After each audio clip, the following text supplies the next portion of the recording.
Platform पर एक बार फिर से आप सभी का बहुत बहुत स्वागत है। मैं हूं गीतांजलि और मेरे साथ मौजूद हैं हमारे सहयोगी धर्मेंद्र सिंह जी। तो धर्मेंद्र जी, आज जब बाजार खुला उसके बाद सब भौचक्के रह गए बाजार के खुलने के बाद, क्योंकि निफ्टी सेंसेक्स जो है वो काफी अंकों से लुढ़कता हुआ नजर आया।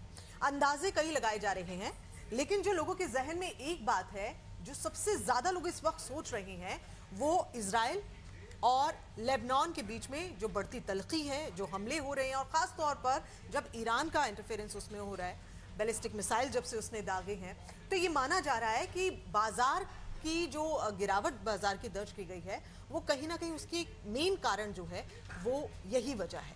और अन्य कई कारण हैं जिन पर हम चर्चा करेंगे, जिक्र करेंगे। लेकिन सबसे पहले मैं आपसे ये पूछना चाहूंगी कि क्या वाकई ये एक बड़ा कारण है बाजार की इस तरह से गिरावट का? देखिए, सबसे पहले बता दें, करीब 1800 पॉइंट जो बाजार गिरा है, करीब इन्वेस्टर का करीब जो है 10 लाख करोड़ का नुकसान हुआ है आज। ठीक, लेकिन चूंकि बाजार गिरा है तो उसमें चर्चाएं बहुत है, लेकिन मैं बताऊंगा केवल एक वजह नहीं है, 5-6 वजह है। एक तो आपका ईरान और इजराइल के बीच जो कॉन्फ्लिक्ट चल रहा है उसको बड़ी वजह माना जाता है। दूसरा जो है, पूरे दुनिया में जो है मार्केट में एक मंदी की तरह से है, क्योंकि मार्केट जो कल खुला था तो फ्लैट था या गिरा हुआ था। दूसरी वजह है जो सेबी ने जो एक नियम लागू किया F&O बोलते हैं। हाँ। उसमें पहले कम पैसा इन्वेस्ट करना पड़ता था, उसका दायरा जो बढ़ा दिया वो 10 नवंबर से लागू होने वाला है। और ये बता दें कि उसमें F&O में जो बदलाव किया गया, पहले 110 करोड़ ट्रेडर्स जो पैसा लगाते थे, हाँ। करीब 1.1 लाख करोड़ जो है नुकसान हुआ। उसमें बदलाव कर रहे हैं, तो अब जो उसमें फिर नुकसान छोटे लोग नहीं लगा पाएंगे, तो इससे भी एक जो है सहमा हुआ मार्केट। तीसरी वजह जो आपका है कि चाइना जो है एक कदम उठाया है मार्केट को बूस्टअप करने के लिए, तो उसके कदम से चाइना मार्केट जो बढ़ गया है, तो उसकी वजह से जो है लोग इन्वेस्टर जो खासकर विदेशी जो निवेशक जो FII बोलते हैं, वो निकल रहे हैं, तो वो भी एक बड़ी वजह है। उसके बाद जो है बाजार लगातार, अब देखिए लोकसभा चुनाव के बाद जो है जिस समय 75,000 मार्केट था वो 85,000 पे चला गया, तो लगातार वो बूस्टअप पे था। और लोग इतने दिनों के बाद प्रॉफिट बुकिंग करवा रहे हैं, क्योंकि बहुत दिनों से पैसा निकालना चाहते हैं कि बहुत दिन से पैसा निकाल लिया, लगा रहे हैं, उसमें कुछ कमाई कर लें, तो वो एक वजह ये भी हो सकती है। और सबसे बड़ी वजह जो बता रहा हूँ कि आज सोमवार को जो है मतलब 9,700 करोड़ जो है FII जो है निकाला गया है सोमवार को, मतलब 2 दिन पहले जी, 3 दिन। हाँ। और करीब फिर जो है अभी फिर जो है 6,045 करोड़ जो रुपया जो आज भी निकालने की बात है। लेकिन मार्केट जो सर्वाइव कर रहा है, बता दें कि डोमेस्टिक इन्वेस्टर जो होते हैं, एक FII, एक होता है DIA, डोमेस्टिक इन्वेस्टर जो हम लोग का चूंकि 20 करोड़ का है, और जस्ट लाइक जो नए युवक होते हैं वो वीडियो गेम की तरफ पैसा लगा रहे हैं, उनको कुछ पैसा आता है, मार्केट में लगाता है, कुछ बढ़ जाता है, अब वो ज्यादा एक्टिव हो गए। युवा वर्ग जो है वो मार्केट की ओर ज्यादा एक्टिव है पैसा लगाने में, और कोशिश ये रहती है कि अब तो बल्कि क्लासेस भी इसके लिए दी जाती हैं, बाकायदा बताया जाता है मार्केट में आप कैसे इन्वेस्ट करें। इसलिए जो 20 करोड़ जो है निवेशक है मार्केट में, और युवा वर्ग जो मैं बता रहा था वीडियो गेम की तरह इस्तेमाल करता था, शॉर्ट टर्म करता था, उसमें नुकसान भी हुआ, भारी नुकसान हुआ, क्योंकि क्या होता है इंट्राडे ट्रेडिंग बोलते हैं, आज खरीदे आज बेचे, उसमें पूरा पैसा देना नहीं पड़ता, तो उसकी एक वजह ये भी है। तो ये जो माना जाता है। और कल जो है 4 तारीख को अमेरिका में जो है बेरोजगारी दर का आंकड़ा भी आने वाला है, उस पर डिपेंड करेगा फिर जो ये महंगाई दर का मामला है, धर्मेंद्र जी, इससे भी असर होता है। क्या किया है अमेरिका का जिक्र किया है, अमेरिका के बाजार को भी देखा गया है, काफी नीचे जो है वो बाजार आज नजर आया है।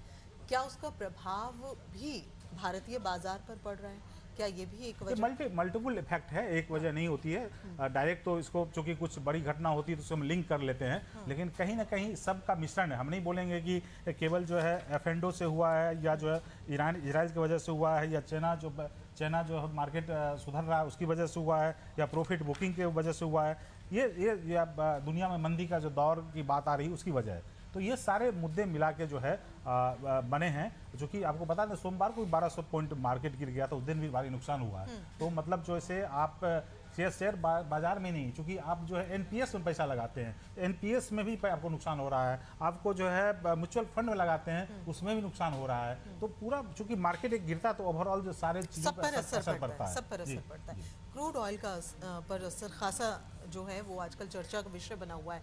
हमने कल भी जब इजराइल और लेबनान का जिक्र किया, ईरान का उसमें जिक्र किया, तो ये अंदाज़ा कहीं ना कहीं पहले ही लग गया था कि शायद इस मार्केट पर भी असर पड़ेगा। लेकिन हमने कुछ विशेषज्ञ हैं, उनसे मार्केट एक्सपर्ट्स जो हैं हमारे, हमने उनसे भी बातचीत की है, हमने उन्हें अपने साथ जोड़ा भी है, उनसे चर्चा भी की है। तो उनकी जो कैलकुलेशन कह रही है वो ये कह रही है कि सिर्फ ये आज और कल की ही बात है, इतना ज़्यादा असर नहीं पड़ेगा, आने वाले वक्त में सब कुछ सामान्य हो जाएगा।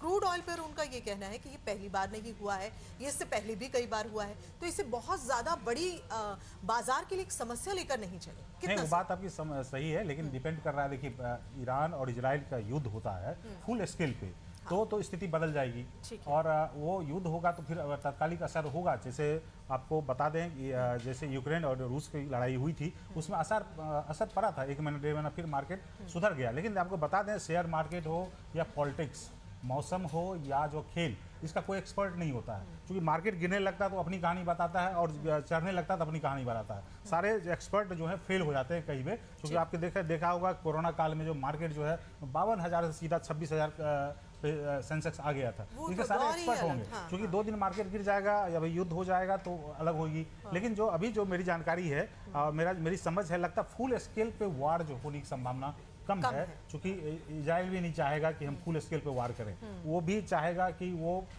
जो है मैंने आंशिक रूप से जो भी कार्रवाई करना होगा आंशिक रूप से करेगा। ऐसा नहीं कि एक कंट्री से दूसरे कंट्री का जो है लड़ाई हो जाएगा, उसमें स्थिति बहुत खराब हो सकती है। क्योंकि आपने बताया तेल की कीमत का उछाल, क्योंकि $3 बैरल ही हुआ है, तो उसका एक असर होगा, महंगाई बढ़ सकती है। और आना जाना का जो ट्रांसपोर्ट, तो ये शेयर मार्केट गिरेगा तो फिर जो है सोना में लोग, चूंकि शेयर मार्केट गिरता है तो वो गोल्ड में चला जाता है। जब शेयर मार्केट सुधरता है तो फिर गोल्ड से निकल के इधर आ जाता है। महंगाई बढ़ने की संभावना है। महंगाई बढ़ने की वजह से होता है कि सब्जी कीमत बढ़ जाएगी, ट्रांसपोर्टेशन की कीमत बढ़ जाएगी, चाय समोसे की कीमत बढ़ सकती है। तो सबसे बड़ी बात है कि अभी जो रोजमर्रा की चीजें वो महंगी मिलेंगी, सब्जियां। सबसे बड़ी बात है कि अभी जो आरबीआई ये रेपो रेट चेंज करने वाला था, ये माना जा रहा था कम करेगा, लेकिन चूंकि अभी मॉनिटर कर रहा है क्या ये युद्ध होता है, तो उसमें हो सकता है कि रेपो रेट में बदलाव नहीं करे, क्योंकि महंगाई की जो है मार बहुत भयानक पड़ सकती है। रुपया कमजोर आज भी हुआ, लगातार कमजोर हो सकता है इसमें।